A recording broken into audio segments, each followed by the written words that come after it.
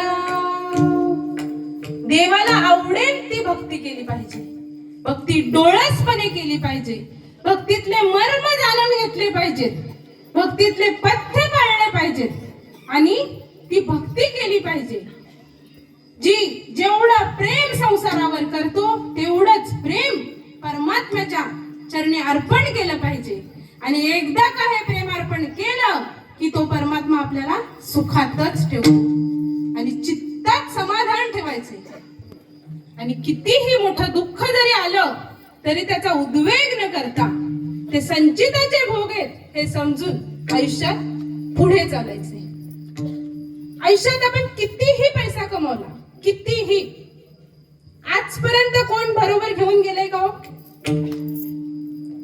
रावण किती संपत्ती होती त्याच्याकडे किती संपत्ती होती काय घेऊन गेला संगाते कवडी गेली नाही गेली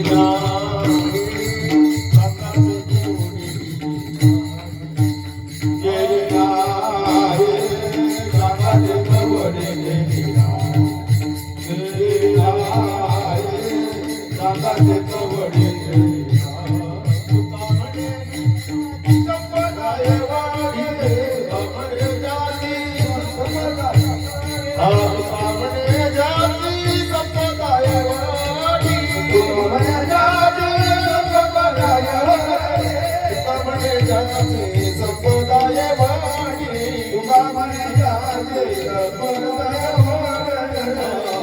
संगाते केली गेली नाही संगाते कवडी गेली नाही गेली नाही संगाते कवडी गेली नाही गेली नाही संगाते कवडी गेली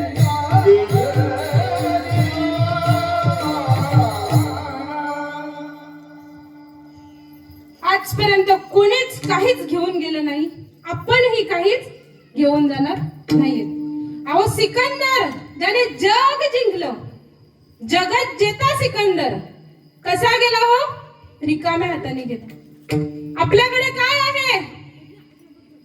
2 बंगले, 4 गाड्या, 4 फ्लॅट, सोनं नाणं. त्याने तर जग जिंकलेलं, तो सुद्धा रिकाम्या हाताने गेला. मग आपण काय घेऊन जाणार आहेत? आपण जो माझा माझा माझा संसार, माझा संसार म्हणतो त्याला चिटकून बसलोय. तो संसार इथेच सोडून जायचंय. सोबत काय येणार आहे? फक्त परमात्म्याचं जे नामस्मरण केलंय, भजन केलंय, कीर्तन केलंय, हेच सोबत येणार आहे. बाकी नाशिवंत देह जाणार. हा नाशिवंत देह आहे, हा इथेच सोडून जावं लागणार आहे. फक्त आपण हा निमित्ताचा धनी आहे. निमित्ताचा धनी केला असे प्राणी माझा माझा म्हणून व्यर्थ गेला. हा संसाराचा भार आपलं कसं झालंय बघा. एक बैलगाडी चाललंय, त्या बैलगाडीच्या खाली कुत्रा आहे. ती बैलगाडी दुसऱ्या गावात चाललंय आणि हा बैलगाडीचा कुत्रा तो पुढे चालतोय. बाजूच्या गावातली कुत्री ह्याला बघून भुंकतायत. हा काय म्हणतो? मी बाहेर आलो असतो पण बैलांना गाडी पुढे हकलता येणार नाही. म्हणजे हा बैलगाडीचा भार कोण वाहतोय? मीच. तसं आपलं झालंय. हा संसाराचा भार कोण वाहतोय? मीच. म्हणून माझ्याशिवाय हा संसार चालूच शकत नाही. हा आपल्याला झालेला गैरसमज आहे. कारण देता देवविता नेता नेवविता तोच आहे. इथे फक्त त्याचीच सत्ता आहे हो. ज्ञानेश्वरीच्या 10व्या अध्यायात भगवान परमात्म्यांनी आपल्या 75 विभूती सांगितल्या. तशा परमात्म्याने प्रमुख 75 विभूती सांगितल्यात. आणि परमात्म्याने काय सांगितलंय? मानवाच्या शरीरावर ही जी लव आहे, हे केस, हे जसे मोजता येणार नाही तसे माझ्या विभूत्या, माझं अस्तित्व मोजता येणार नाही. या चराचरात, या कणाकणात प्रत्येक ठिकाणी देव आहे. मग आपल्यात सुद्धा तोच आहे ना हो. त्या परमात्म्याला फक्त ओळखायचंय आपल्याला. जे जे भेटे भूते ते ते मानीचे भगवंते, हा भक्तियोग निश्चित जान माझा. प्रत्येकाच्या ठाई जर परमात्मा आहे तर प्रत्येकाशी आपण कसं वागलं पाहिजे? दयेने, मायेने, ममतेने आणि माणुसकीने वागलं पाहिजे.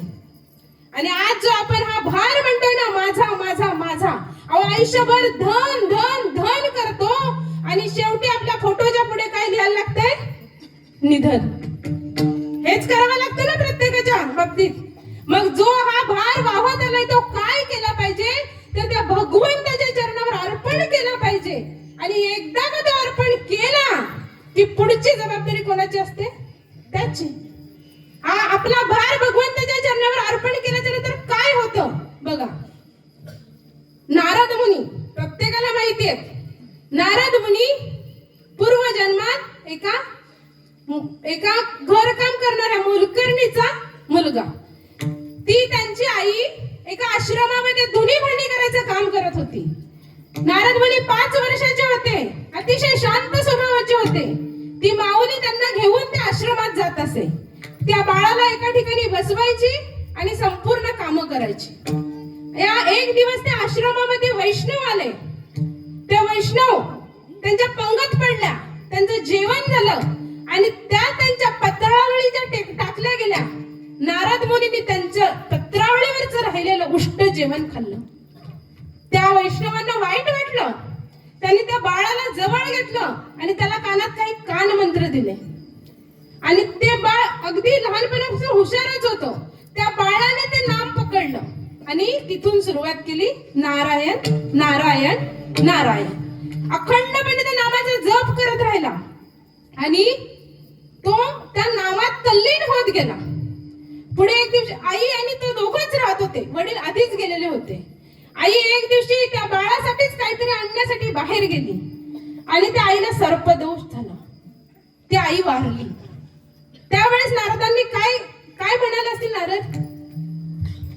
जर देवाला तिला न्यायचंच होतं, देवाने नेलं. बरोबर आहे. ते उद्वेग करत बसले नाही. तिला मोकळं केलं देवाने, तिला घेऊन गेले. आता मी मोकळा झालो देवाची पूजा करायला. आणि त्या नारायणांनी जंगलामध्ये गेले, एका वडाच्या झाडाखाली बसले आणि त्यांनी अखंड आणि ते ध्यान, त्याला ध्यान लागलं आणि त्या ध्यानामध्ये परमात्म्याने त्याला दर्शन दिलं. जेव्हा परमात्म्याने त्याला दर्शन दिलं, ते ज्ञान साधनेतून बाहेर आले, तेव्हा त्यानं फक्त एकच की हा जो मी परमात्म्याचा चेहरा पाहिलाय, आता हा दृष्टीपुढे असाच राहिला पाहिजे, हा असाच राहिला पाहिजे, हा असाच मला दिसला पाहिजे. आता दृष्टी आता दृष्टी पुढे ऐसाचे तोराय, दृष्टी पुढे ऐसाचे तोराय, दृष्टी पुढे ऐसाचे तोराय, दृष्टी पुढे ऐसाचे तोराय, गोरी पाये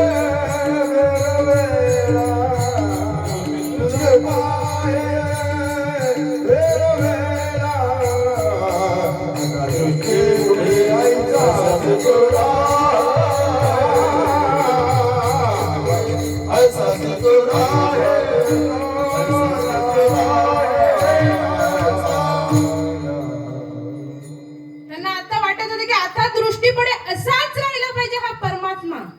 परंतु जेव्हा ते ध्यान साधनेतून बाहेर आले, त्यांना फक्त त्या परमात्म्याचा आवाज आला की नारदा, ह्या जन्मात मी तुला पुन्हा दिसणे शक्य नाही.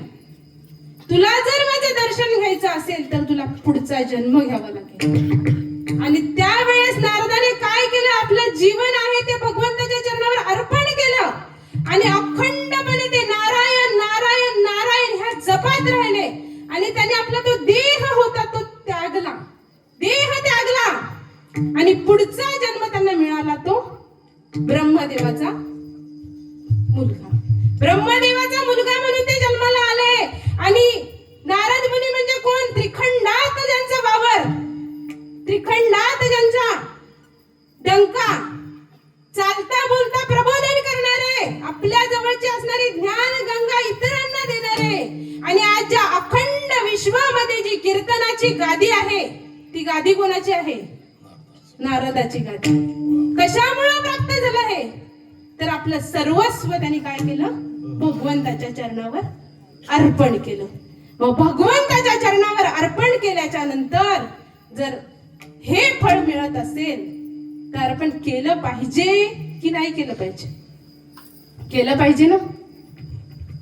महाभारतातल्या स्त्रिया किती महान होत्या हे आपल्याला माहितीच आहे, पण परत एकदा तिथेच घेऊन जाते. महाभारतातली उत्तरा, जो आताच मी तुम्हाला दाखला दिला, अभिमन्यू जो मारला गेला, त्या अभिमन्यूची पत्नी म्हणजे उत्तरा. आणि ज्या वेळेस अभिमन्यू मारला गेला त्यावेळेस तिच्या पोटामध्ये गर्भ होता, अभिमन्यूचा गर्भ होता. आणि त्यावेळेस त्या अश्वत्थामाने शपथ घेतली, पांडवांचा निर्वंश करेल, एकही पांडव जिवंत ठेवणार नाही. आणि त्या अश्वत्थामाने ब्रह्मास्त्र सोडलं. ब्रह्मास्त्र सोडल्याच्या नंतर त्या ब्रह्मास्त्राच्या पासून वाचण्यासाठी काय करायचं असतं?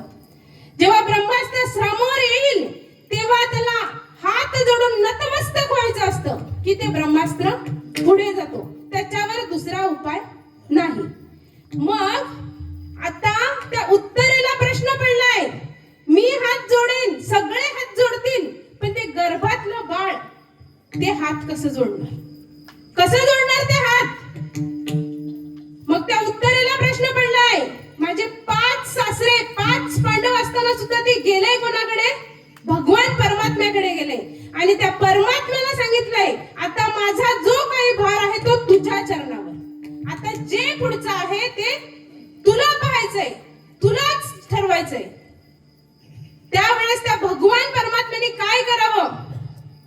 त्या भगवान परमात्म्याने उत्तरेच्या गर्भात प्रवेश केला, त्या बाळाच्या रूपात गेले आणि त्या बाळाच्या रूपात जाऊन त्यांनी त्या ब्रह्मास्त्राला हात जोडले. आणि अशा प्रकारे तो उत्तरेच्या गर्भातला जो बाळ होता म्हणजे परीक्षित महाराज, जो परीक्षित महाराजांचा गर्भ उत्तरेच्या पोटामध्ये वाढत होता, तो भगवान परमात्म्याने प्रवेश करून त्या गर्भापासून हात जोडले आणि त्या ब्रह्मास्त्रापासून त्याला वाचवलं. हे कशामुळे झालं?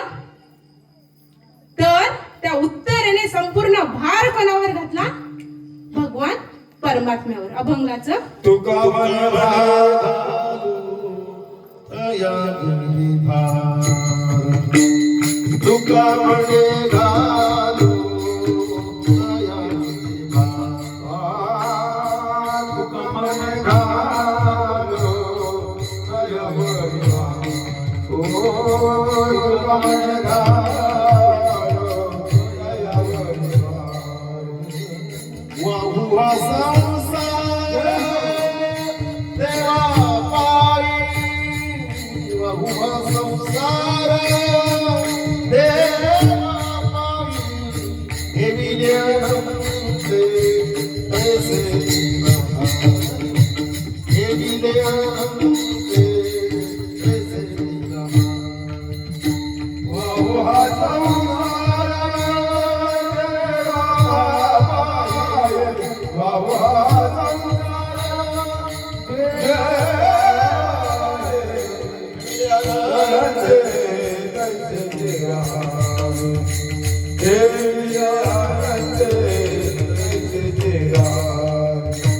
चित्तिया सोधावे समाधान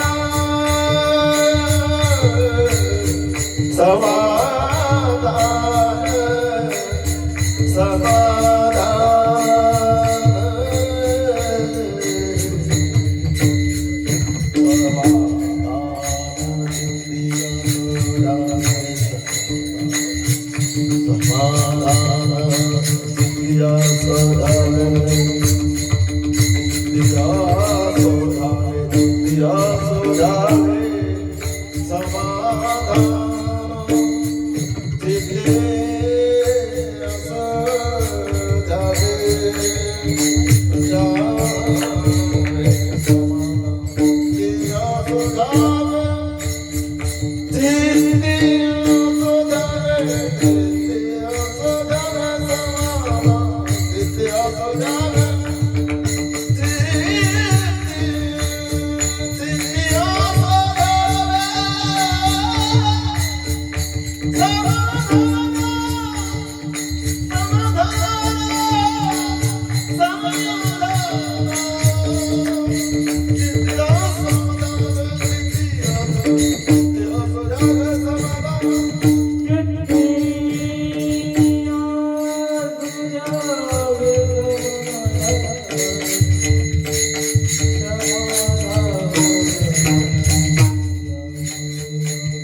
ठेविले अनंते तैसेची राहावे, चित्ती असू द्यावे समाधान.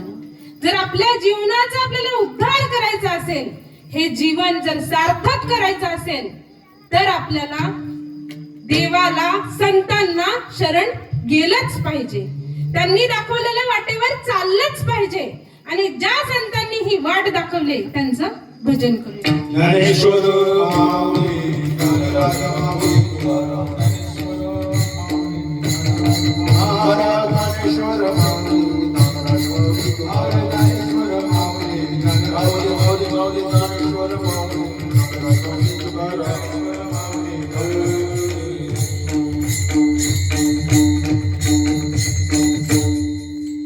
आज आपण सगळे मारुतीरायाच्या प्रांगणात बसलेलो आहोत. मारुतीरायाच्या समोर बसलेले आहेत. मारुतीरायाचं मंदिर जवळजवळ प्रत्येक गावामध्ये असतच आणि असावं. का असावं थोडक्यात सांगते आणि सेवा संपवते. मारुतीरायाचं मंदिर, मारुतीराया किती महान आहे ते आपल्याला प्रत्येकाला माहिती आहे. मारुतीराया आपण आपल्याला जे आयुष्य आहे त्या आयुष्यामध्ये ही संपूर्ण पृथ्वी फिरू शकतो का हो? ह्या एका जन्मात ह्या पृथ्वी, हे जग फिरू शकतो? ही पृथ्वी जशी आहे तसे 109 पृथ्वी तेव्हा एक सूर्य होतो. लक्षात घ्या सगळ्यांनी. ही पृथ्वी आपण एका आयुष्यात फिरू नाही शकत आहे. हे जग, ही एक पृथ्वी, अशा 109 पृथ्वी तेव्हा काय होतो? सूर्य. आणि तो सूर्य कोणी खाल्ला? मारुतीरायाने. तुम्ही विचार करा, मारुतीराया म्हणजे कोण असतील, किती महान असतील. ज्या वेळेस प्रभू रामचंद्र युद्ध जिंकून अयोध्येत पोहोचले, प्रत्येकाला एक एक दान दिलं गेलं आणि त्याच्यात मारुतीरायाला कोणतं दान दिलं गेलं? यश. यश हे दान दिलं गेलं. आणि जो कोणी मारुतीरायाला शरण जाईल, जो मारुतीरायाची पूजा अर्चा करेल, भजन पूजन करेल, त्याच्या पदरात यश नक्कीच पडते. तो त्याच्या आयुष्यात यशस्वीच होतो. फक्त कार्य योग्य रीतीने केलं पाहिजे. असा हा मारुतीराया आहे. आणि ज्या वेळेस देवावर संकट आलं तर सगळ्यात पहिला कोण धावला? मारुतीराया. मग गावावर संकट आल्याच्या नंतर सगळ्यात पहिला कोण धावतो? मारुतीराया. आमच्या गावामध्ये मारुतीरायाचं मंदिर आहे. मारुतीराया किती जागृत आहे फक्त मला स्वतःला आलेला अनुभव सांगते. आमच्या गावामध्ये मारुतीरायाचं मंदिर आहे. त्या मंदिराचं जीर्णोद्धाराचं काम चालू आहे आता सध्या. आणि ते जीर्णोद्धाराचं काम ज्या वेळेस हाती घेतलं गावकऱ्यांनी, सगळीकडून निधी गोळा व्हायला लागली. 6 महिने झाले, 6 महिने पैसे जमा झालेले आहेत, माणसं तयार आहेत, पण मंदिराच्या कामाला सुरुवातच होत नव्हती. एक एक कोणती तरी घटना घडत होती गावामध्ये, दुःखद घटना घडत होत्या. 6 महिने झाले, पैसे जमा असून मंदिराच्या कामाला हात लागत नव्हता. आणि गावामध्ये चर्चा चालू झाली. आणि त्यावेळेस अनेक विचार मनात लोकांच्या चर्चेचा विषय बनला. आणि त्यावेळेस मी तुम्हाला सांगते, हे चर्चेचं नक्की का असं होतंय हे निरसन करण्यासाठी आम्ही ब्राह्मणाकडे गेलो. ब्राह्मणांनी पंचांग काढलं. त्या पंचांगात त्यांनी काही गोष्टी पाहिल्या आणि त्यांना फक्त सांगितलं गेलं काय, आम्ही आमच्या गावातल्या मंदिराचा आम्हाला जीर्णोद्धार करायचंय, मूर्तीला हात न लावता मंदिराचं बांधकाम करायचंय, तर आम्हाला अडथळे येत आहेत. नक्की काय येत आहेत ते आम्हाला सांगा. त्यावेळेस त्या ब्राह्मणांनी काय सांगितलं? ब्राह्मण कुठले? आमचं गाव तुम्हाला माहिती असेल कुरंजे. आणि ब्राह्मण कुठले? रोहा, रायगड मध्ये. आणि त्या ब्राह्मणांनी काय सांगितलं? तुमच्या गावचा मारुती जागृत देवस्थान आहे आणि तुमच्या गावाच्या वेशीवर एक काळा दगड होता. त्या काळ्या दगडाला आणून त्याच्यापासून ही मारुतीची प्रतिष्ठापना, ही मूर्ती घडवलेली गेलेली आहे. आणि तुम्हाला खरं सांगते, ही गोष्ट मला माहिती होती, मी ऐकलेली होती बाकीच्यांकडून की हो त्या ठिकाणून तो काळा दगड आणून ह्या ठिकाणी मूर्ती घडवली गेलेली. माझ्या अंगावर अक्षरशः शहारे आले त्या ठिकाणी. मी स्वतः होते तिथे.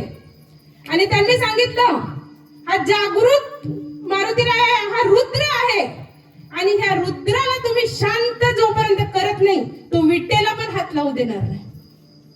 आणि त्याने आम्हाला त्यावेळेस सांगितलं की तुम्हाला महारुद्राभिषेक करायला लागेल, अघोर होम करायला लागेल, तेव्हाच तुमच्या कामाला सुरुवात होईल. आणि आमच्या गावकऱ्यांनी लगेच एकाच आठवड्यात हे सगळं नियोजन केलं. त्या ठिकाणी महारुद्र अभिषेक घातला, अघोर होम केला आणि पुढच्याच आठवड्यात जी मदतीचा भरघोस जो ओघ चालू झाला ना, आज पांडुरंग महाराजांना माहिती आमच्या गावचं मंदिराचं बांधकाम आता पूर्णत्वास आलेलं आहे आणि हनुमान जयंतीला त्याचा उत्सव आहे मोठा. मग हा मारुतीराया किती जागृत आहे हे मला सांगायचंय. म्हणून त्याच्या चरणावर आपण आज तुमच्या गावात आहे मारुतीरायाचं मंदिर, ही खरंच आनंदाची गोष्ट आहे. तो आपलं रक्षण करता आहे, आपण त्याला शरण गेलं पाहिजे. आणि हेची थोर भक्ती आवडते देवा, संकल्पावी माया संसाराची, ठेविले अनंते तैसेची राहावे, चित्ती असू द्यावे समाधान, वाहिला उद्वेग दुःखाची केवळ, भोगण्यात ते फळ संचिताचे, ठेविले अनंते तैसेची राहावे, चित्ती असू द्यावे समाधान. तुका म्हणे घालू तयावरी हार, वाहू हा संसार देवापायी, ठेविले अनंते तैसेची राहावे, चित्ती असू द्यावे समाधान.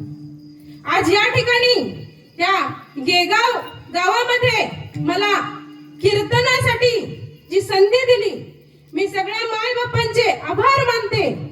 माझ्या गुरुस्थानी असलेले पांडुरंग महाराजांचे आभार मानते. आजच्या कीर्तनाला मला उत्तम साथ दिली असे गायनाचार्य आणि उत्तम अशी साथ दिलेले मृदुंगाचार्य, प्रत्येकाला मी प्रणाम करते आणि खरंच मनापासून धन्यवाद देते. आणि समोर बसलेली माझी श्रोते मंडळी, खरंच तुम्ही मला ऐकून घेतलं. गेले 2 तास तुम्ही जागेवर हल्ले सुद्धा नाहीत. तुमच्या सुद्धा चरणारविंदी वंदन करते. आणि जर माझं काही चुकलं असेल तर ते मोठ्या मनाने मला माफ करा.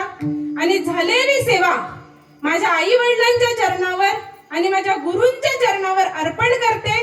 तसेच माझ्या पाठीशी खंबीरपणे उभे असलेले माझे सासू सासरे आणि माझे पती यांच्या चरणावर अर्पण करते आणि आजची सेवा संपली. असं